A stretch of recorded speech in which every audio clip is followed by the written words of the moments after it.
Now अब हम next example लेते हैं। सो नेक्स्ट एग्जांपल होगा आपका GS is equals to K S+2 S+4 divided by S+1। That means number of zeros कितने हैं 2, नंबर ऑफ पोल्स कितने हैं 2। So already P is equals to Z, that means P minus Z is equals to 0। तो कोई asymptote नहीं है तो कोई सेंट्रॉइड भी नहीं है, ठीक है। सो अब लोकेशन के हिसाब से आप प्लॉट बनाएंगे भैया। सो एक है आपका पोल यहाँ पे, एक है आपका -1 के ऊपर, फिर एक ज़ीरो है आपका यहाँ पे -2 और एक ज़ीरो है आपका -4 के ऊपर, ठीक है। सो प्रेडिक्शन वाइज आप देखें तो ये जो पार्ट है ये रूट लोकस पे होगा, ये नहीं होगा, फिर ये भी रूट लोकस पे होगा, ठीक है। सो रूल नंबर 3 आपने अप्लाई कर दिया। अब प्रेडिक्शन लगाते हैं। सो ये पोल इधर नहीं जा सकता, ये इधर ही मूव करेगा। ये पोल इधर नहीं जा सकता, ये इधर की तरफ मूव करेगा जैसे जैसे गेन बढ़ रहा है। सो डेफिनेटली यहाँ पे बीच में कोई ना कोई ब्रेक अवे पॉइंट होगा, ठीक है। फिर ये ब्रेक कर जाएंगे। अब ब्रेक करेंगे तो एसिम्प्टोट की तरफ तो नहीं जाएंगे क्योंकि एसिम्प्टोट है ही नहीं। सो ये ब्रेक करेंगे और ये कॉम्प्लेक्स कॉन्जुगेट पाथ लेके वापस आएंगे। तो वापस आएंगे तो जो पाथ होगा वो सर्कल होगा डेफिनेटली, इस केस में भी, ठीक है। अगर रियल एक्सिस पे ब्रेक अवे होके वापस आते हैं तो सर्कल होता है, ठीक है। अगर एसिम्प्टोट की तरफ जा रहे हैं तो कोई सर्कल वाली वो कंडीशन नहीं है। सो ये इस तरह से सर्कल लेके, सर्कुलर पाथ लेके वापस आएंगे, ठीक है भैया। अब ब्रेक अवे और ब्रेक, ये होगा ब्रेक अवे पॉइंट, ये होगा ब्रेक इन पॉइंट, दोनों आके यहाँ पे मिलेंगे किसी K वैल्यू के लिए। फिर एक इधर की तरफ मूव करके 0 पे टर्मिनेट हो जाएगा और एक इधर की तरफ 0 पे टर्मिनेट हो जाएगा, ठीक है। नाउ सबसे पहले आपको क्या निकालना होगा भैया, एसिम्प्टोट हो गया, सेंट्रॉइड हो गया। अब आपको डायरेक्ट कहाँ जाना होगा, ब्रेक अवे पॉइंट पे।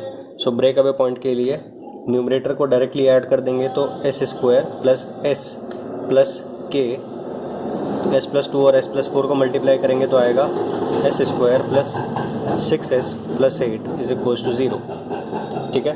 यहाँ से आप K is equals to minus of S² plus S divided bye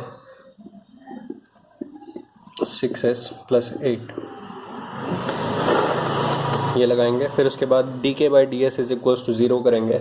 so in the and मैं करके नहीं बता रहा हूँ, इन दी एंड जो आएगा that would be like 5S² plus 16S plus 8 is equals to 0। It implies S is equals to minus 16 plus minus under root of, यह आएगा आपका 96, ठीक है। सो शायद 96 ही आएगा, डिवाइडेड बाय 10। सो 10 से डिवाइड कर देंगे तो ये 1.6 हो जाएगा और ये भी 10 से डिवाइड होगा, ठीक है। अब भी क्योंकि -1 plus minus root of something form में है तो ये centre plus minus radius form का होगा। तो सेंटर होगा आपका -1.6, रेडियस होगी आपकी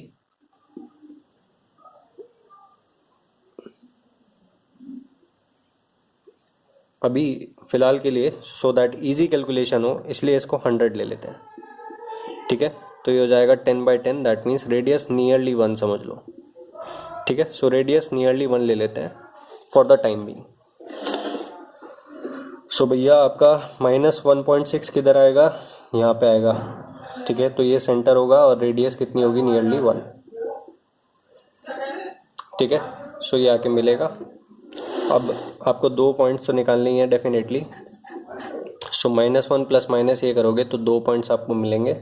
एक होगा आपका -0.6, तो ये ब्रेक अवे पॉइंट होगा। एक होगा आपका -2.6, तो ये होगा आपका ब्रेक इन पॉइंट, ठीक है। ब्रेक इन पॉइंट यहाँ पे होगा -2.6 और ये यहाँ पे होगा मिडिल में, यहाँ पे मिडिल में नहीं, -0.6 ये होगा आपका break away point, root locus पे होगा। -2.6 ये भी रूट लोकस पे होगा, ठीक है। ये पाथ जो है ये सर्कल होगा, एक पोल इस डायरेक्शन में मूव करेगा और एक पोल इस डायरेक्शन में मूव करेगा, ठीक है। ध्यान रखना अगर किसी के वैल्यू के लिए अगर ये पोल है तो उसके इमीडिएटली जो कॉन्जुगेट है वो भी उसका पोल होगा, क्योंकि इमेजिनरी कॉम्प्लेक्स पोल अकर इन कॉन्जुगेट पेयर्स। सो बिल्कुल ये जो नीचे वाला पोल होगा ये इसका जो कॉन्जुगेट होगा ये भी पोल होगा। अगर ये है तो ये भी होगा, अगर ये है तो ये भी होगा। बात ये है, ठीक है भैया। तो शेप अब भी सर्कल होगी, सर्कल है तो भैया जो आपका नेचर बनेगा यहाँ पे वो centre plus minus radius form का बनेगा, बस आपको ध्यान रखना है, ठीक है। जो भी आप क्वाड्रेटिक फॉर्मूला लगाओगे वो centre plus minus radius form का होगा, ठीक है। सो ये चीज़ हो गई भैया आपकी।